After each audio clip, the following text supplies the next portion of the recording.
Magandang buhay! Ako nga pala si Teacher Joanne and welcome to my channel. Handa ka na ba sa bago nating kwento? Tara, tayo ay magkwentuhan! Mga kwentong pambata. Sa Bukirin ni Bebot. Isinulat ni Mariel G. Balakit at iginuhit ni Neil J. Arado at Sarah Jane P. Sanclaria.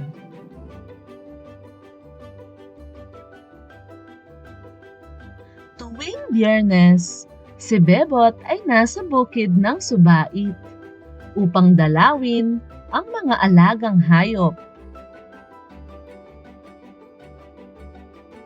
Ang baka, baboy at bibe ang kanyang pinagkukunan ng hanap buhay.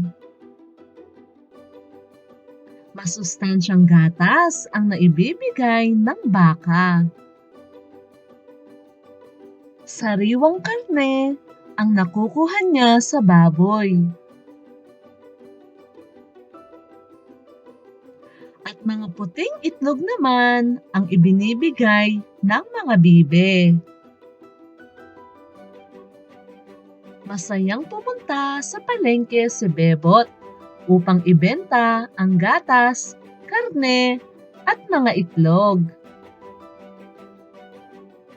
Sa kanyang paglalakad ay nakasalubong niya ang isang batang umiiyak dahil sa gutom. Naawa siya, kaya binigyan niya ito ng pagkain. Nagpasalamat ang bata at agad umuwi.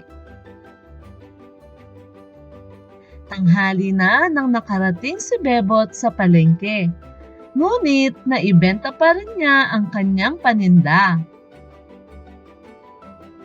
Nagpasalamat si Bebot sa Diyos at nasabi sa kanyang sarili na kaya sarap palang tumulong sa kapwa.